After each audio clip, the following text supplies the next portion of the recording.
Hey everyone, how you doing? So, Battle for Neighborville. It's a beloved game in the community, said no one ever. Despite this entry being my favorite PvZ game, it has a lot of valid criticism thrown at it, and I can't dispute that. This game was doomed from the very beginning because of a perfect storm of issues both behind the scenes and on full display for the world to see. Prime example of both? Most of the people working on BFN were brand new developers to the series, and possibly the biggest reason why Founders even happened was due to the game itself being horrendously leaked online, to the point of PopCap and EA needing to issue content takedowns on multiple channels posting early footage. Yeah, needless to say, this game is not perfect. But in light of that imperfection comes one of the few things that most of the community nowadays can look back on somewhat fondly, which is what many people call the best version of BFN, Battle for Neighborville Complete Edition for the Nintendo Switch.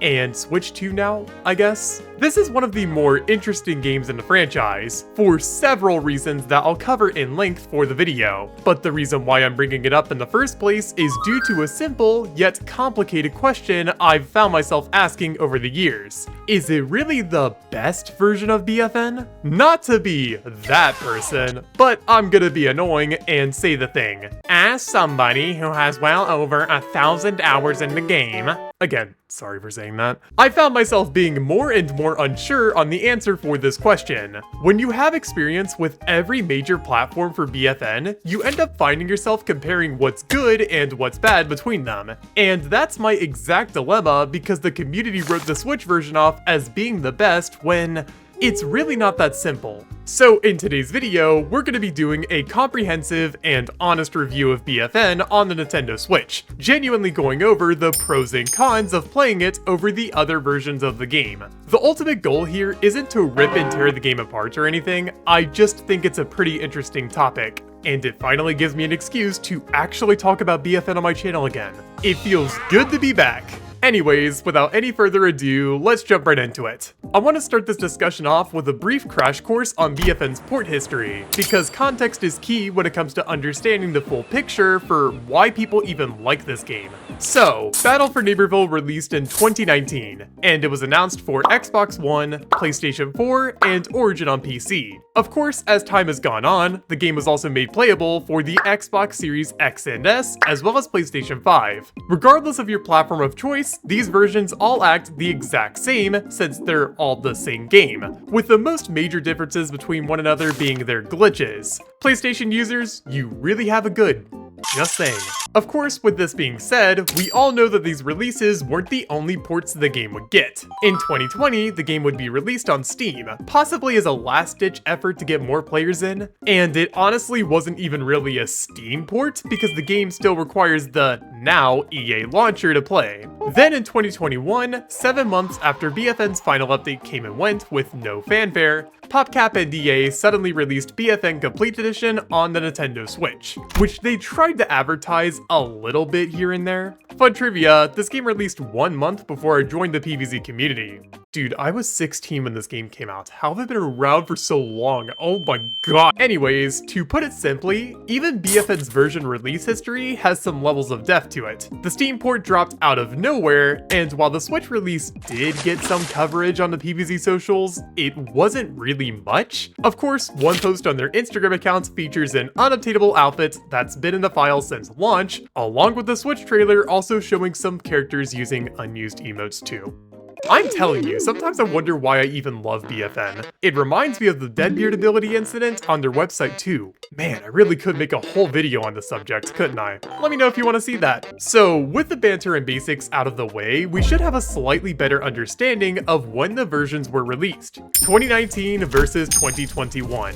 Which version of the game is actually better? Well, the best way I think we can tackle this topic is by just comparing multiple versions of the game directly because, well, I don't think you want to hear a breakdown of what BFN actually is. That just feels like a waste of time. You could watch my BFN review video for that much. Wink wink. But I digress. The point of this video isn't to review BFN as a game, it's to review a port of it. So let's jump right in. We might as well see what the supposed complete edition of the game has to offer. Immediately, let's get the real meat of the game out of the way. Yeah, I know, the elephant is gold, don't question it. Basically, the Switch version of BFN swaps out any and all microtransactions for grind. Yeah, that's a pretty big change if you didn't know. This extends to the entirety of Rux's offerings, as they all cost coins now.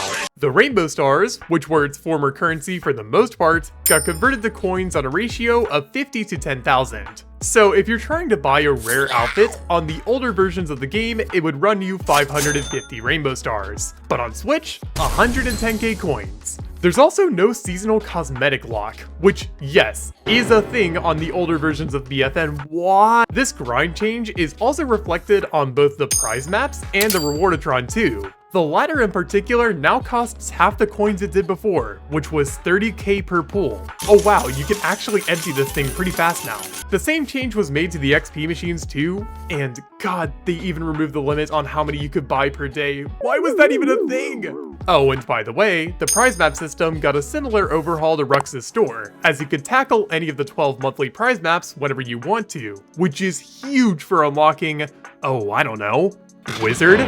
Radiant Basher? Nobody cares about Thorn Apart. Anyways, the point stands. Cosmetic and earnings-wise, you can get anything at any time. That's a major improvement over the other games, but we're not quite done here. BFN Switch also offers the player easier ways to get said coins, along with prize bulbs for the battle passes. It's way smoother trying to get coins in this game, because private play just gives you more XP and more coins if you play on the highest difficulty. Okay, sure, why not? It's important to note that the bots on BFN Switch actually give you good XP for vanquishing them, which other ports of BFN don't really have, unless you revive them, which then you get the same XP as you would for a player. Might be an oversight, but who cares? Free XP! Woohoo! So yeah, that's also a nice perk. And how could I forget? Battle Arena is playable all the time in multiplayer, provided that it's on as a weekly game mode. Oh my god.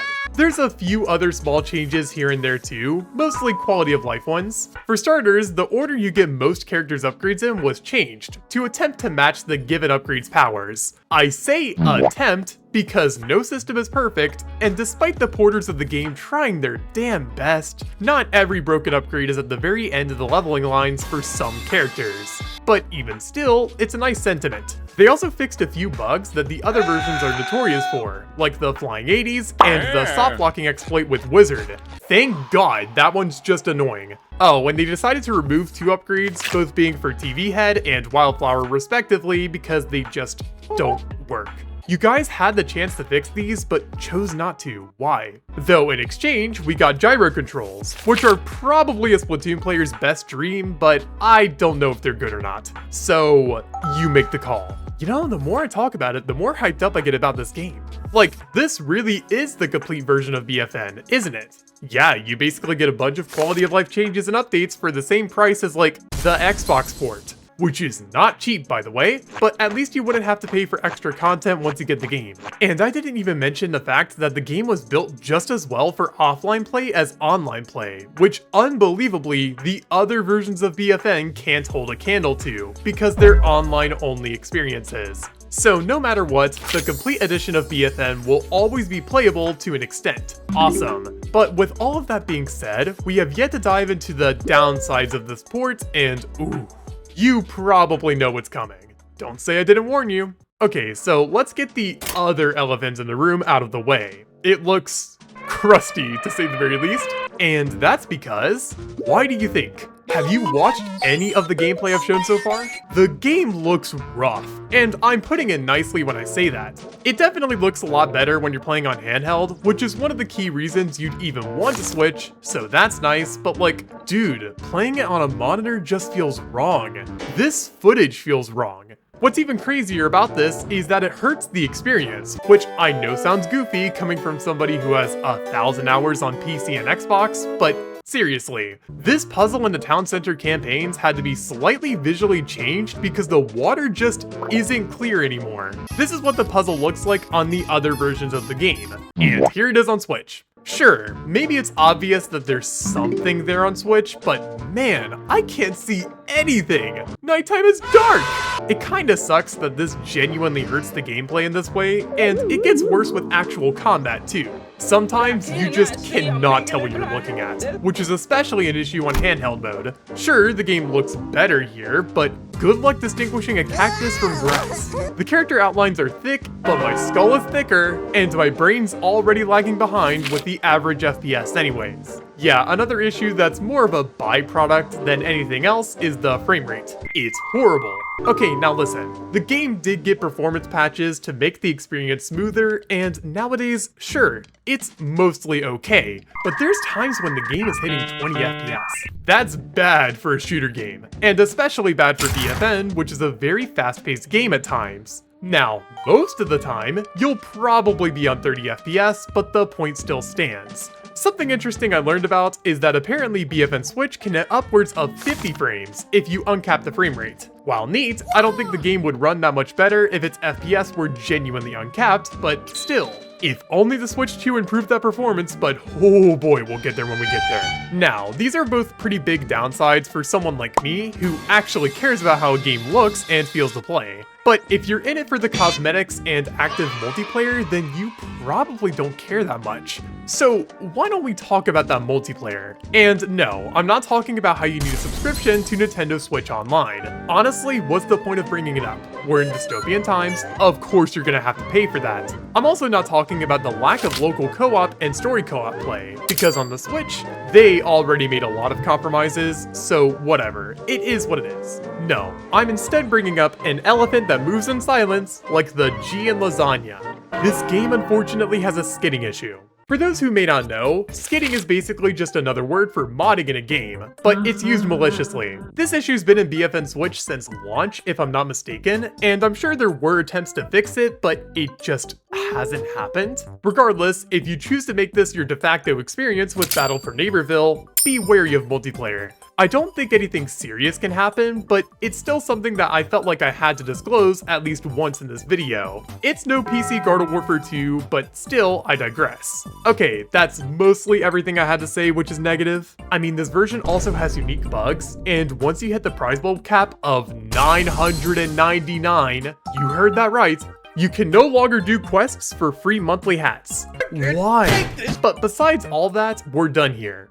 If I wasn't making this video after the launch of the Nintendo Switch 2. Oh my god, there's so many elephants in this room, but can't breathe out. The Nintendo Switch BFN experience is bad. Really bad. I didn't buy a $600 console for this video, but listen friend, I don't think I need to go that far to show you how horrific it is. There's already been a few creators who've discussed this in length, so I'll keep my thoughts brief on it. But believe it or not, this game isn't optimized for the new console at all.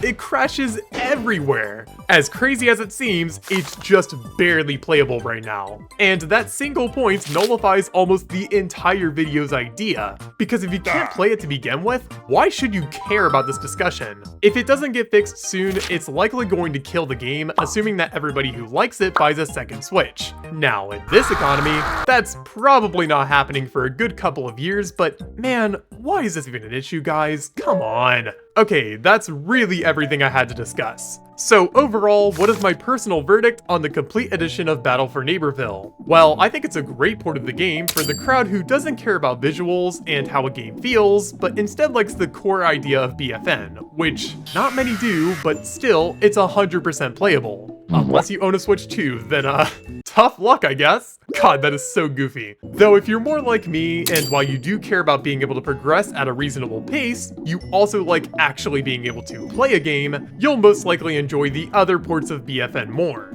I didn't even mention that some cosmetics are impossible to get on the Switch version, but it's better late than never, so join the dark side. The one where Battle Arena requires 8 real players to start. But at least Turf Takeover has up to 24 players. You win some, you lose some. Would I overall call this game the best version of BFN? Well, to be completely honest, I hate being the person who gives a wishy-washy conclusion on a video like this, but it's really up to your personal interpretation. Your interests and your needs in a game are uniquely yours. So of course you're gonna have different thoughts about this topic than I do. We're all human, we're all different, and most importantly of all, we all have a different answer for our favorite Garden Warfare 2 variants. If yours is Toxic P, please stop watching this video. I'm sorry. So yeah, my opinion is just my opinion, so let me know what you think in the comment section down below. I'm interested in seeing what other people think of the Switch port, especially people who don't like BFN normally. Also, before anybody says anything about PopCap or EA fumbling the port, they weren't alone. A company focused on porting games called QLock worked closely with them. Oh, actually now that I think about it, that probably explains the teasers and trailers using unused items.